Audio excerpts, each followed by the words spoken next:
सबसे पहली थ्योरी है विक्टर व्यूम थ्योरी, सेकंड थ्योरी है नीड थ्योरी, थर्ड थ्योरी है क्यूमुलेटिव प्रोस्पेक्ट थ्योरी। सारे रीजंस बताने के बाद, थ्योरीज बताने के बाद, कॉजेस बताने के बाद अब हम बात करते हैं सॉल्यूशंस पे। हम सबका लाइफ में कोई ना कोई गोल जरूर होता है।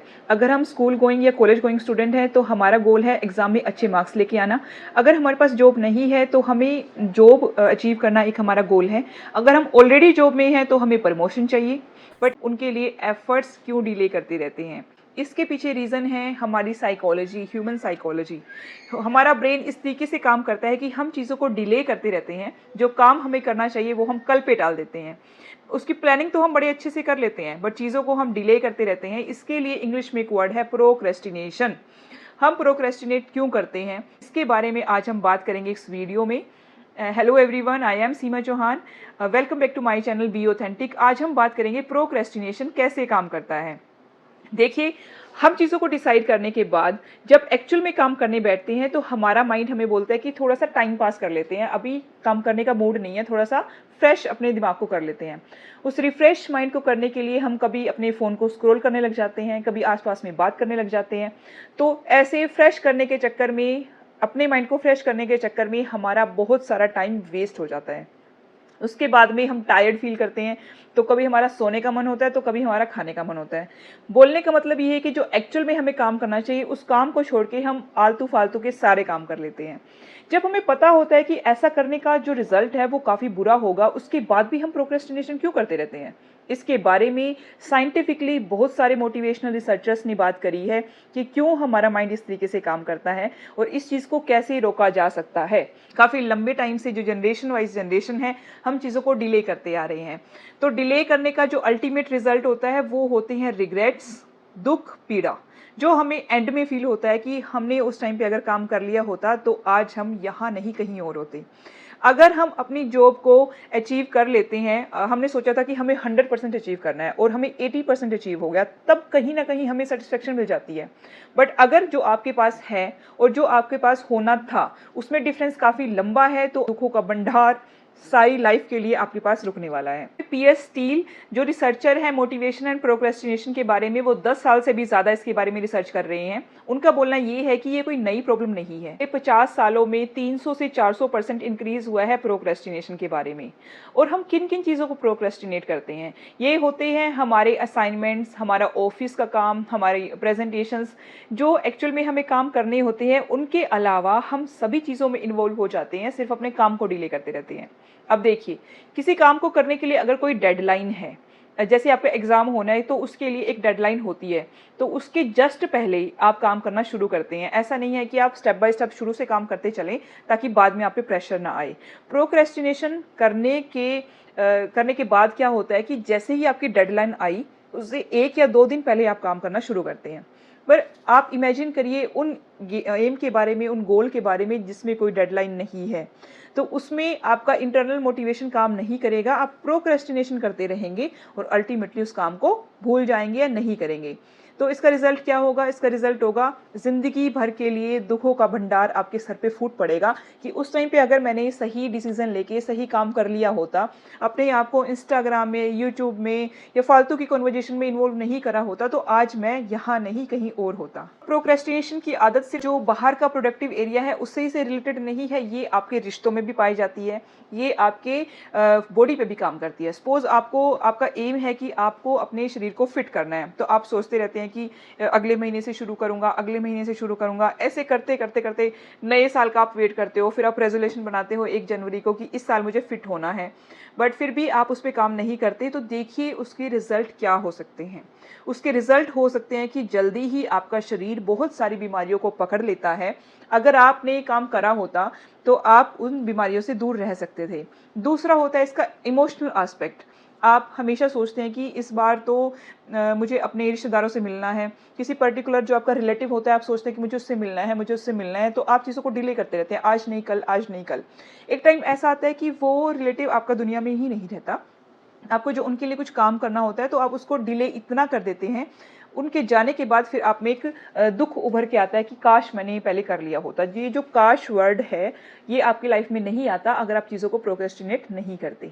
जब हम चीज़ों को प्रोक्रेस्टिनेट करते हैं तो उसके बाद हमारे दिमाग में एक गिल्ट चलता रहता है। इसके बारे में काफ़ी सारी मोटिवेशनल थ्योरीज हैं। सबसे पहली थ्योरी है विक्टर व्रूम थ्योरी, जो कि 1964 में आई थी, और ये थ्योरी है एक्सपेक्टेंसी थ्योरी। इसका मतलब है कि आपकी एक्सपेक्टेशन कितनी है रिजल्ट को लेके। अगर आपको लगता है कि सर्टेन एफर्ट्स डालने के बाद आप उस रिजल्ट को अचीव कर सकते हैं, तो आप उसमें काम करना शुरू कर देते हैं। आपको लगता है कि आपके फील्ड का काम है, अगर आपके एफर्ट करने से आप ये अचीव कर लेंगे, तो आप उसके लिए एफर्ट्स करेंगे, उन चीज़ों को कम प्रोक्रेस्टिनेट करेंगे। अगर आप एकेडमिक्स में अच्छे हैं और स्पोर्ट्स के लिए कोई टूर्नामेंट रखी जाए, तो आप उसके लिए अपने आप को मोटिवेटेड फील नहीं करेंगे, आपको उसके रिजल्ट से इतनी एक्सपेक्टेशन नहीं होगी। इस थ्योरी के अकॉर्डिंग जितनी आपकी रिजल्ट से एक्सपेक्टेशन होती है, उसके अकॉर्डिंगली ही आप अपने आप को मोटिवेट करते हैं। अगर मैं बात करूं एसएससी सीजीएल के बारे में, अगर लोगों को लगता है कि मैं 1 साल में इसको प्रिपेयर कर सकता हूं और मैं इनको प्रिपेयर करके कोई ना कोई जॉब अचीव कर लूँगा, तो उसके लिए आप उसमें एफर्ट्स करने लग जाएंगे। अगर आपको लगता है कि आपको चारों सब्जेक्ट्स में से कुछ भी नहीं आता, तो आप उसमें अपने एफर्ट्स डालना कम कर देंगे या चीज़ों को डिले करना शुरू कर देंगे। सेकंड थ्योरी है नीड थ्योरी, जो कि 1960 में आई थी। इसके अकॉर्डिंग आपकी 3 टाइप की नीड हो सकती है: need for affiliation, need for achievement and need for power. तो आपका जो ऑब्जेक्ट है, जो आपकी पर्सनैलिटी से रिलेट करता है, जैसे आपको एफिलिएशन की ज़रूरत है। एफिलिएशन क्या होता है कि आप एफिलिएट मतलब आप कनेक्टेड फील करते हैं लोगों से। आपका जो ऑब्जेक्ट होता है, जो आपका गोल है, वो आप चाहते हैं कि एक आप संगठन में रहे, लोगों से मिलजुल के रहे। तो अगर आपको लगता है कि ये काम करने से मेरी जो जान पहचान है लोगों से वो ज़्यादा बन सकती है, तो आप एफिलिएशन की नीड के लिए काम करेंगे। अगर आपको अचीवमेंट लेनी है, आपका गोल है कि मैं अकेले ही काम करके अचीवमेंट कोई चीज़ को अचीव कर लूँगा और ये चीज़ मुझे अचीव करके मुझे सेटिस्फेक्शन मिलेगी, तो आप अचीवमेंट के लिए काम करेंगे। अगर नीड फॉर पावर, जिन लोगों को पावर की नीड महसूस होती है कि मुझे पावर चाहिए, मुझे इस सेक्टर में पावर चाहिए, मुझे पढ़ाई करके कोई ऐसी जॉब लेनी है जिसमें मेरे पास पावर हो, या पॉलिटिक्स में जाके मुझे पावर लेनी है। अब आपकी पर्सनैलिटी पे डिपेंड करेगा कि आप किस नीड के लिए अपने आप को ज़्यादा मोटिवेटेड फील करते हैं। थर्ड थ्योरी है क्यूमुलेटिव प्रोस्पेक्ट थ्योरी, जो 1992 में आई थी। इस थ्योरी के अकॉर्डिंग सेम मैग्नीट्यूड पे अगर आपको कुछ फ़ायदा हो रहा है और कुछ नुकसान हो रहा है, तो आप नुकसान के लिए ज़्यादा मोटिवेटेड फील करेंगे बजाय कि फ़ायदे के। देखिए, बहुत सारे लोगों की साइकोलॉजी इस टाइप की होती है कि अगर आप किसी जॉब में काम कर रहे हैं और आप एक सर्टेन अमाउंट ऑफ एफर्ट्स आपको उसमें डालने हैं, उसके बाद आपको क्या मिलेगा? उसके बाद आपको प्रमोशन मिलेगा। एक तो आपका एग्जाम्पल ये है। दूसरा है कि अगर आपने इतने एफर्ट्स नहीं डाले तो आपको जॉब से निकाला जा सकता है। तो ये जो निकालने वाली बात होती है, इसमें ज़्यादा लोग एफर्ट्स डालना चाहेंगे कि हमें जॉब से ना निकाला जाए, बेशक से हमें प्रमोशन मिले या ना मिले। तो जो सेम मैग्नीट्यूड पे मुनाफा होता है या घाटा होता है, तो घाटे के लिए ज़्यादातर लोग इसमें अपने आप को मोटिवेटेड फील करते हैं और चीज़ों को प्रोक्रेस्टिनेट करना डिले कर देते हैं। इसमें काम करता है कि आप रिवॉर्ड देते हो, आप स्टिक से काम करते हो या फिर रिवॉर्ड से काम करते हो। अगर स्टिक से आप मोटिवेटेड फील करते हो, तो ये थ्योरी वहाँ पे काम करती है। अब देखिए, सेम टाइप की जॉब, अगर सपोज हमें कोई जॉब मिलती है जिसमें आपको 50,000 सैलरी, आपकी मंथ की सैलरी है, तो उसके लिए जो लोअर मिडिल क्लास का कैंडिडेट होगा वो ज़्यादा मोटिवेटेड फील करेगा, वो चीज़ों को प्रोक्रेस्टिनेट कम करेगा। एक जो वेल टू डू फैमिली से है, वो 50,000 सैलरी के लिए अपने आप को इतना मोटिवेटेड फील नहीं करेगा। तो सेम मैग्नीट्यूड पे दो तरीके के दृष्टिकोण है। फोर्थ थ्योरी है, वो है हाइपरबोलिक डिस्काउंटिंग थ्योरी। इस थ्योरी के अकॉर्डिंग अगर आपको इमीडिएटली उसका रिजल्ट मिल रहा है, तो आप उसमें ज़्यादा मोटिवेटेड फील करेंगे काम करने के लिए, बजाय उसके कि आपको लॉन्ग टाइम में कोई रिजल्ट मिलने वाला है। अब जैसे आप योगा करना शुरू कर देते हैं, योगा करने से अगर आप चाहें कि आपको इमीडिएट रिजल्ट 1 वीक के अंदर मिल जाए या 10 दिन के अंदर मिल जाए, तो आप उस चीज़ को अचीव नहीं कर पाएंगे। 10 दिनों में आपको कोई विजिबल रिजल्ट नहीं दिखेगा, तो आप इसमें कम मोटिवेटेड फील करते हैं। सेम चीज़ें आती हैं आपकी फिटनेस के लिए। अगर आप कोई एक्सरसाइज करते हैं, आपको कोई एक्सरसाइज बता दी गई है और आप सोचते हैं कि 2 वीक में इसका रिजल्ट आ जाए, तो ऐसा नहीं होगा। इसका जो आपको रिजल्ट है वो लॉन्ग टाइम में आपको मिलने वाला है। बट अगर आप चॉकलेट खाना शुरू करते हैं, ये शुगर आइटम खाना शुरू करते हैं, तो उसके जो नेगेटिव रिजल्ट हैं वो आपको कंपैरेटिवली जल्दी मिल जाएंगे। तो ये थ्योरी कहती है कि जितना जल्दी आपका रिजल्ट आता है, आप उससे ज़्यादा मोटिवेशन फील करते हैं, क्योंकि लॉन्ग टाइम में देखने का विजन हर एक के पास नहीं होता। इसलिए आपको 2 तरीकों से चीज़ों को सोचना चाहिए कि लॉन्ग टाइम में मेरे लिए बेनिफिट है, ये शॉर्ट टाइम में मेरे लिए बेनिफिट है। तो लॉन्ग चीज़ों को देख के, लॉन्ग टाइम चीज़ों को देख के आप शॉर्ट टाइम प्लेजर को छोड़ सकते हैं और ऐसे अपने आप को प्रोक्रेस्टिनेशन से बचा सकते हैं। इन चारों थ्योरीज को मिला के एक कंबाइंड थ्योरी बनाई गई है, that is temporal motivation theory. इस थ्योरी में बताया गया है कि काफ़ी रीजंस हैं जिनकी वजह से हम प्रोक्रेस्टिनेट करते हैं, जैसे कि डिज़ायरेबल रिजल्ट हमें कितने दिनों में मिलने वाला है, डिज़ायरेबल जो रिवॉर्ड है उसकी मिलने की प्रोबेबिलिटी कितनी है, इस चीज़ पे डिपेंड करेगा। फिर है आपका एक्सपेक्टेशन टू विन, आपकी खुद से एक्सपेक्टेशन कितनी है कि आप इस चीज़ को अचीव कर पाएंगे या नहीं, उस चीज़ पे आपका जो एफर्ट्स हैं वो डिपेंड करते हैं। फिर है rewards more than present status, जो आपका प्रेजेंट में जो स्टेटस है अगर उससे ज़्यादा आपको रिवॉर्ड मिलेगा तभी आप उसके लिए काम करते हैं। फिर है इमीडिएट रिजल्ट या फिर long time result. Immediate result होता है उसके लिए लोग ज़्यादा मोटिवेशन से काम करते हैं। तो लास्ट में सारे रीजंस बताने के बाद, थ्योरीज बताने के बाद, कॉजेस बताने के बाद अब हम बात करते हैं सॉल्यूशंस पे। आप प्रोक्रेस्टिनेशन को कैसे दूर कर सकते हैं। सबसे पहले आइडेंटिफाई योर प्रॉब्लम, अपनी प्रॉब्लम को आइडेंटिफाई करिए कि आप क्यों प्रोक्रेस्टिनेट करते हैं। आपको फेल होने से डर लगता है, आपको रिजल्ट मिलने की एक्सपेक्टेशन नहीं है, या आपका सिर्फ मन इतना विचलित है, डिस्ट्रैक्शंस इतनी है कि आप उस चीज़ को अचीव नहीं करना चाहते। सबसे पहले अपनी प्रॉब्लम को आइडेंटिफाई करिए और उसको write down that problem on a paper. Paper पे साफ साफ लिखिए कि ये रीजंस है जिनकी वजह से मैं प्रोक्रेस्टिनेशन करता हूँ ऑनेस्टली।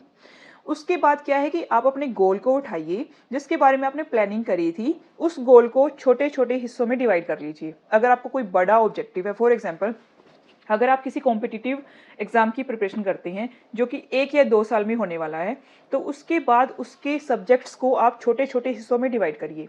उसको आप 10 पार्ट में डिवाइड कर सकते हो। उसके बाद जैसे ही आपका एक पार्ट कंप्लीट हो, उसके बाद अपने आप को थोड़ा रिवॉर्ड दीजिए कि मैंने सपोज आप यूपीएससी की प्रिपरेशन कर रहे हैं तो आपने पॉलिटी कर ली। पॉलिटी करने के बाद आपको 1 या 2 दिन अपने आप को रिवॉर्ड दीजिए कि मैंने ये काम कर लिया, अब मैं इतना एंजॉय कर सकता हूँ। फिर उसके बाद आप हिस्ट्री करेंगे, सेम रिवॉर्ड दीजिए। इसमें आपको छोटे छोटे पोर्शन में काम करने की आदत होगी। अगर आपके अंदर फियर ऑफ फेल्योर है तो आप ये देख लीजिए कि एक बार आपने प्रॉब्लम को आइडेंटिफाई कर लिया, आपका आधा काम वहीं पे हो गया। फियर ऑफ फेल्योर वहाँ पे होता है जहाँ पे हमारी ईगो काम करती है। अगर हम ईगो को साइड में करके काम करते हैं, अगर हम सोचते हैं कि अगर मैं फेल हो भी गया तो क्या हो गया, सोसाइटी मेरे पे हंस भी ली तो क्या हो गया, लोगों ने 4 ताने मार भी दिए तो क्या हो गया, तो अगर हम इन चीज़ों को सोच के चलते हैं तो हमारी प्रोक्रेस्टिनेशन करने की आदत को टाला जा सकता है। तो हम जितना अपने ईगो को साइड में रखेंगे उतना ही हमें कम डर लगता रहेगा, क्योंकि अगर आप ट्राई करके फेल होते हो तो आपको कम दुख होगा, और अगर आप बिना ट्राई करे फेल हो जाते हो, बिना ट्राई करे ही आपका एम रह जाता है, तो आपको ये लो लाइफ टाइम रिग्रेट रहेगा, और इस रिग्रेट को कोई छुड़ाने वाला भी नहीं है। तो इसीलिए आप एफर्ट्स करिए, अपनी तरीके से आप 100% काम करो, बाकी जो रिजल्ट आता है वो तो अल्टीमेटली काफ़ी सारी चीज़ों पे डिपेंड करता है। अगर आप एफर्ट्स भी करते हैं और प्रोक्रेस्टिनेशन भी आपका कम हो गया बट स्टिल आपकी प्रोडक्टिविटी नहीं आ रही, तो मैं आपको सजेस्ट करूंगी कि आपका जो काम करने का ड्यूरेशन है आप उसको कहीं पे लिखना शुरू करिए। फॉर एग्जांपल अगर आपने 1 बजे पढ़ना शुरू किया तो 1 से 2 बजे तक के तो आप 1 से 2 बजे तक के टाइम को नोट करिए कि आपने किस चीज़ में उसको यूटिलाइज किया। फिर आप रेस्ट लेते हैं हाफ एन आवर का, तो वो भी वहाँ पे लिखिए। फिर आप 2.5 से 3.5 काम करते हैं, वो भी वहाँ पे लिखिए। तो जैसे ही आप टाइम स्लॉट को लिखना शुरू करेंगे तो आपको पता लगेगा कि आपने कितने टाइम के लिए प्रोडक्टिव चीज़ों में अपना टाइम लगाया और कितना टाइम आपने वेस्ट किया या ऐसी चीज़ों पे लगाया जिनको अवॉइड करा जा सकता था। तो इस तरीके से भी आप प्रोक्रेस्टिनेशन को डिले कर सकते हो। और देखिए, अगर आप चीज़ों को ट्राई करते हो, फेल हो जाते हो, तो ये शॉर्ट टर्म रिग्रेट है। अगर आप चीज़ों को ट्राई नहीं करते हो और फेलियर रहते हो तो ये लॉन्ग टर्म आपका जो रिग्रेट रहता है, ये लॉन्ग टर्म रिग्रेट है। तो आप डिसाइड करिए कि आपको शॉर्ट टर्म दुख चाहिए या लॉन्ग टर्म रिग्रेट चाहिए। और लास्ट बट नॉट लीस्ट, जो आपके और प्रोक्रेस्टिनेशन कराने की चीज़ के बीच में जो आड़े आता है वो है डिस्ट्रैक्शंस। काफ़ी सारी डिस्ट्रैक्शंस ऐसी हैं जो चीज़ों को प्रोक्रेस्टिनेट कराती रहती हैं और आपके गोल के बीच में अड़ती रहती हैं। फॉर एग्जाम्पल सोशल डिस्ट्रैक्शंस हैं, सोशल मीडिया है डिस्ट्रैक्शन सबसे बड़ा डिस्ट्रैक्शन है आपका माइंड। आपका माइंड आपको डिस्ट्रैक्ट करता है, वो आपको रोकते रहता है।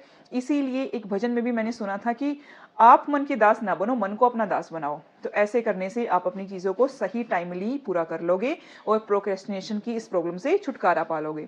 Thank you so much. जो आपके सजेशंस हैं, जो आपके कमेंट्स हैं, वो आप कमेंट बॉक्स में लिख सकते हो। इस वीडियो को लाइक करें, फॉलो करें, और आपको नेक्स्ट वीडियो किस टॉपिक पे चाहिए वो भी मुझे मेंशन कर सकते हो। Thank you so much. जय हिंद।